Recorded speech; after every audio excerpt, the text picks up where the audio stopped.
Eh bien, bonjour à vous.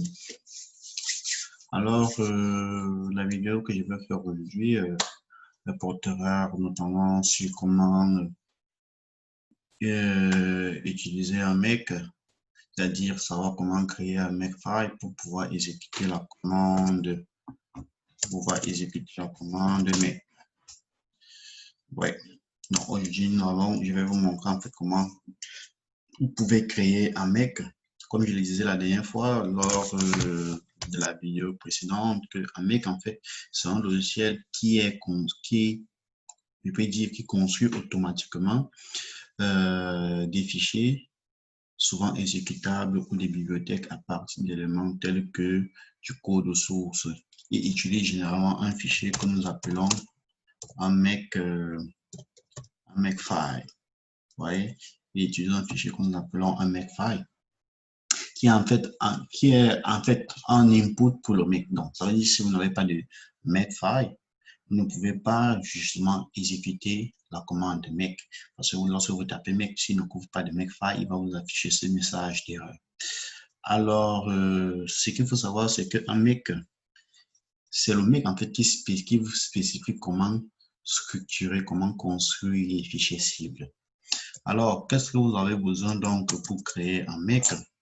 Supposez donc que vous avez par exemple un certain nombre de codes que vous avez rédigé disons, plus de 10 codes et que vous voulez combiner l'ensemble, vous voulez prendre tous ces codes et en former qu'un seul code. Voilà l'utilité du make. Le make est justement là pour faciliter ce genre de manœuvre. Alors, initialement, nous avons besoin, pour illustrer cela, j'aurais besoin justement de 3 codes pour que ce soit plus facile. Et cette vidéo, en fait, c'est la première partie de l'initiation ici à la création d'un makefile. Donc, pour ce faire, nous allons nous connecter. Je vous ai montré comment justement installer Linux à partir du PowerShell. Donc, là, je suis sur mon PowerShell là. Donc, je vais juste me connecter à mon Linux en tapant juste CPG.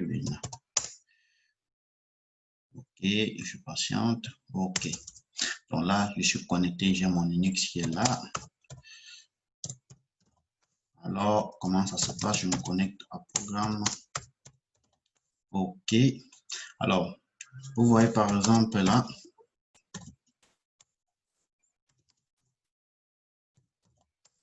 Là, par exemple, j'ai 3 programmes. Le premier programme mode.f95, en fait, tous les programmes ont été rédigés avec l'extension .f95 pour dire Fortran 95. Alors, le premier programme, en fait, si j'ouvre le premier programme, mode.f95, en fait, c'est un module.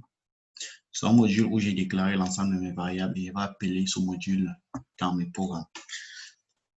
Alors, si j'ouvre peut-être main, il contient quoi?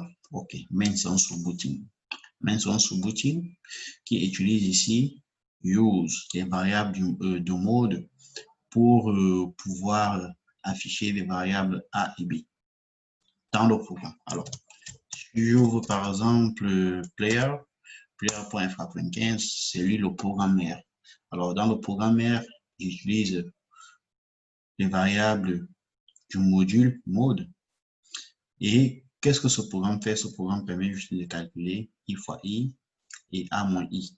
Et puis, j'appelle main qui est en sous-routine qui permet de justement d'afficher a et b. Et puis, j'ai fait. C'est un programme très simple. Vous pouvez tester chez vous. Et puis, alors, la méthode traditionnelle que nous faisons d'habitude, c'est taper gfortran, par exemple, et puis comme le programme mère, c'est player-o, player, et puis je vais créer l'exécutable. Il va refuser. Il va me dire en fait que il n'arrive pas, comme player.f95 dépend du module où je peux dire où ont été déclarées toutes les variables nécessaires au bon fonctionnement du programme. Comme le module mode.f95 que voici n'a pas été exécuté, ça veut dire que les variables que vous avez utilisées dans player.o n'ont pas été déclarées. Et par conséquent, le programme nous affiche donc cette erreur.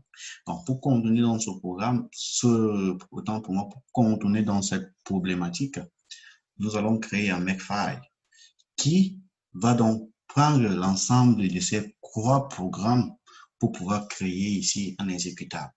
Alors, ce que vous allez commencer par faire, c'est créer, bien entendu, un Makefile. Makefile. OK. Ensuite, j'utilise l'éditeur VAI pour que ça aille plus rapidement. Makefile. OK, je suis connecté à mon éditeur. Alors, ce qu'il faut savoir, c'est que dans cette première partie, je ne veux pas compliquer les choses. Ce dont vous avez besoin, c'est un programme qui permet, vous avez besoin d'un code qui permet notamment, ou je peux dire en shell, qui permet notamment d'interpréter votre code. Comme les programmes ont été rédigés en Fortran 95, j'ai besoin donc d'un shell qui est capable d'interpréter donc mon code.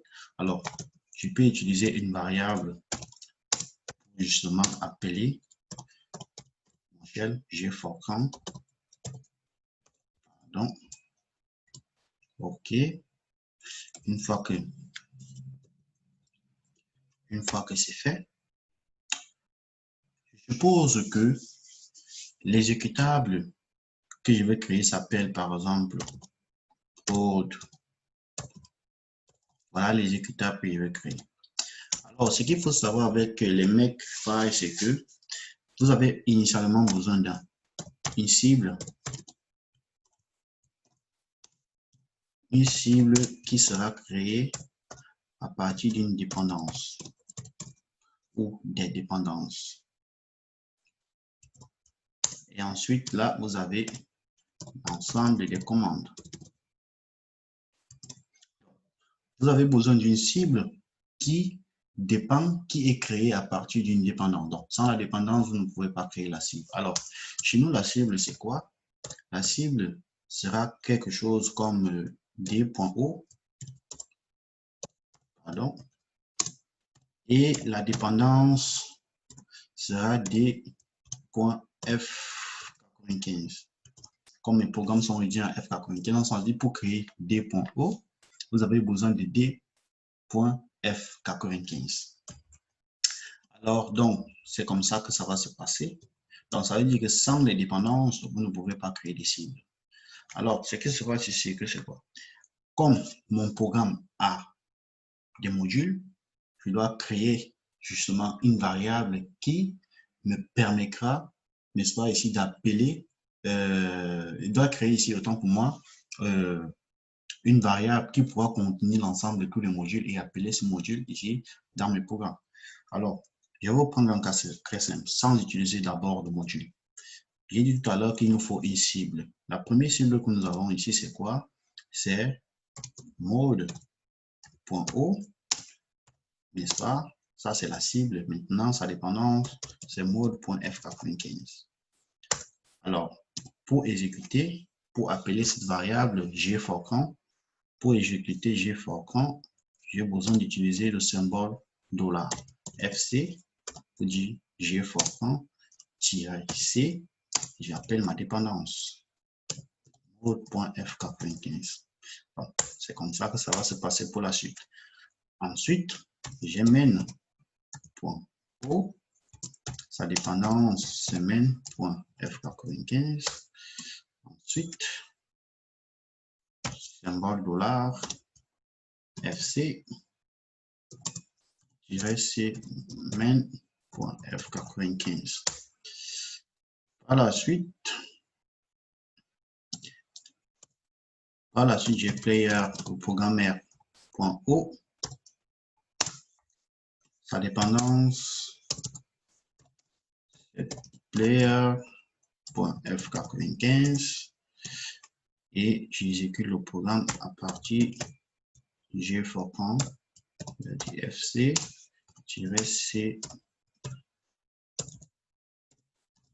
player.f95. Donc, Je reprends pour créer par exemple une cible, pour créer la cible module.o que nous n'avons pas initialement parce que l'ensemble des codes que nous avons ont pour extension .f95. Alors pour créer des cibles en extension .o parce que ça ce sont des objets. Pour créer donc des objets, il nous faut avoir ici des sources. La source c'est l'extension .f95 et l'objet c'est l'extension .o. Pour créer la cible, il nous faut avoir la dépendance. Alors le programme pour créer donc, l'exécutable, je veux prendre l'ensemble des objets. Donc, je vais dire prod égale ici à module.o, player.o, et bien entendu, main.o. Pour dire donc que le programme, l'exécutable prod prend l'ensemble de tous ces objets ou l'ensemble des cibles pour créer un seul exécutable. Et bien entendu, il faut créer cet exécutable en utilisant ici le shell. Donc, -o prod, n'est-ce pas, main.o, mode.o et player.o.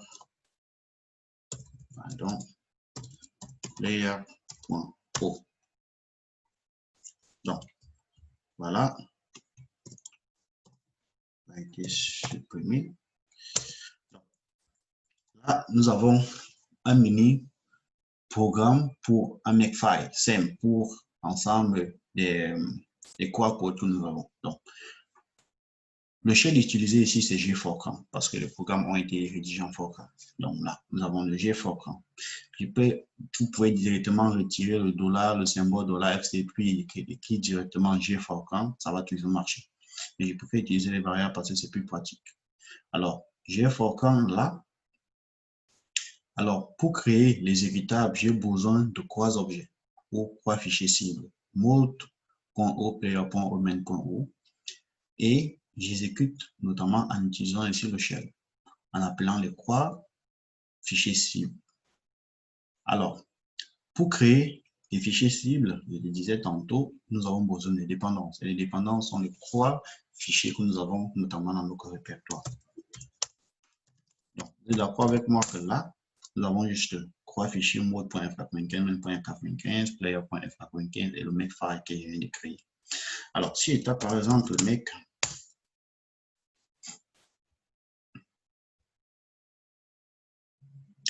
le programme a été exécuté.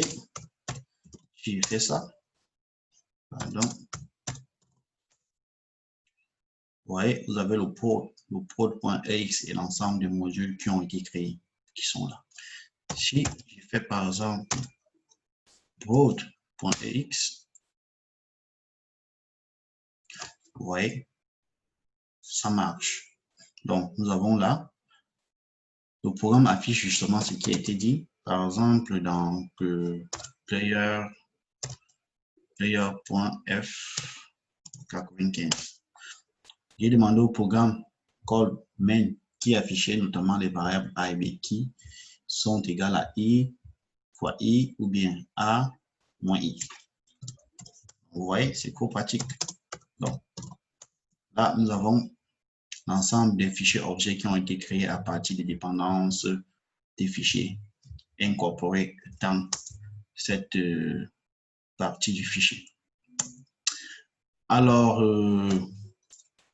vous avez également la possibilité, si je veux également pour mon makefile, donc là, je n'ai pas utilisé de module. Alors, ce que vous pouvez faire, c'est que, comme l'ensemble de vos programmes dépendent notamment des modules, ici, je peux créer module. Je dis par exemple module, c'est mode.o. Et puis, rien ne change pour la suite. Je dis juste mode.o égale à ceci. Donc, pour avoir mode.o, j'ai besoin de la dépendance mode.f95. Comme main.o dépend notamment de mode parce qu'il utilise la variable de mode pour pouvoir fonctionner. Je peux dire, j'appelle ici module. D'accord? Ensuite, il en va de même pour player.f95. Donc, j'utilise le module. Donc, les modules sont utilisés. Le module le module qui a été créé, mode.fr.gen qui a été créé, sera utilisé pour main.o et pour player.o. Donc, si j'enregistre,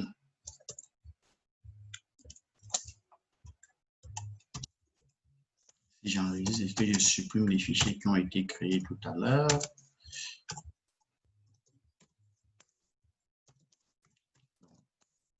Ouais, il n'y a plus ces fichiers. Je supprime également l'exécutable. Donc, nous restons là avec nos quatre fichiers. Donc, si je tape encore mec,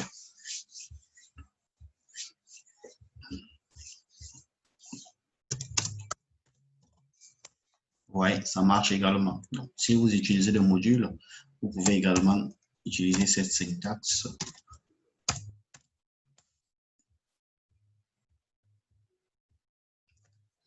Et vous voyez justement, ça marche. Donc, c'est trop pratique, c'est simple et c'est efficace. Donc, alors, si vous voulez donc supprimer, vous avez remarqué que lorsque vous exécutez le programme, lorsque vous exécutez votre programme, il y a les fichiers objets qui apparaissent, il y a les fichiers avec l'extension .module qui apparaissent. Donc, lorsque vous exécutez votre programme et que vous voulez notamment supprimer ces fichiers objets et les fichiers en extension .mode, alors vous allez utiliser tout simplement l'extension. Vous allez tout simplement utiliser la commande juste en dessous, puisque cette commande-ci cette ligne en fait est exécutée la dernière. Donc, ce que vous allez faire, c'est que vous allez tout simplement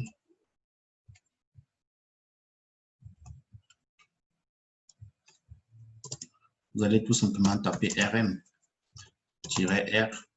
vous supprimez juste les extensions .o et bien entendu en mode.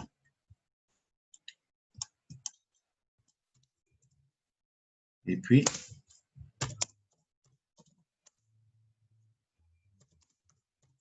et nous supprimons les fichiers de tout à l'heure.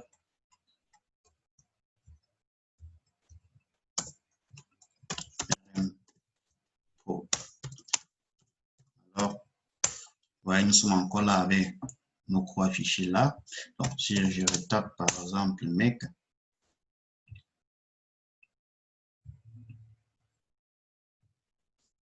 et c'est terminé. Vous voyez, il a justement exécuté cette commande rm-r extension .o extension .mode. Vous allez voir que ces fichiers ont totalement disparu. Mais l'exécutable est là. L'exécutable a été créé. Il est effectivement là. Donc, c'est vraiment pratique. Lorsqu'il exécute, il appelle l'exécutable et ça marche.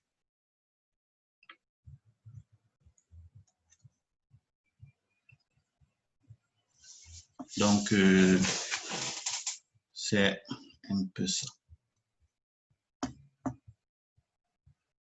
Donc, vous avez là les valeurs qui sont affichées.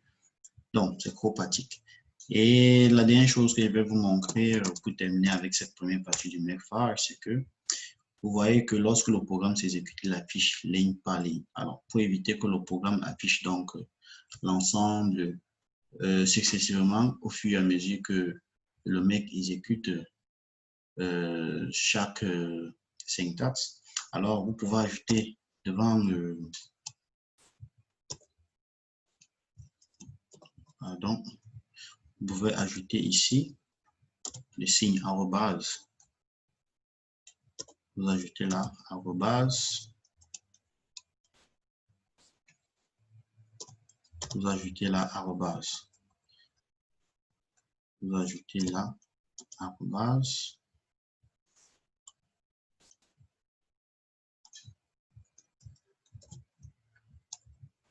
Et également là arrobase. Donc, nous allons supprimer nos codes de tout à l'heure et puis retaper mes cas. Vous allez voir, il ne va rien afficher, mais après, il va vous dire que c'est terminé. OK. Et vous ouvrez. Vous voyez effectivement que l'exécutable que j'ai supprimé là réapparaît ici. Ça veut dire que le programme a effectivement marché. Si je retape encore, j'appelle l'exécutable et ça marche. Donc, vous savez notamment comment créer un Makefile, notamment à partir des simples fichiers. Vous pouvez commencer tout doucement et puis élargir ici vos et élargir ici l'ensemble de vos besoins. Donc, il faut commencer petit et puis au fur et à mesure que je vais poster des vidéos, vous allez évoluer également avec cette syntaxe du Makefile. Donc, on se dit à bientôt pour la prochaine vidéo. N'oubliez pas de vous abonner sur ma chaîne YouTube et de me suivre également sur Facebook et bien entendu sur Instagram. À bientôt.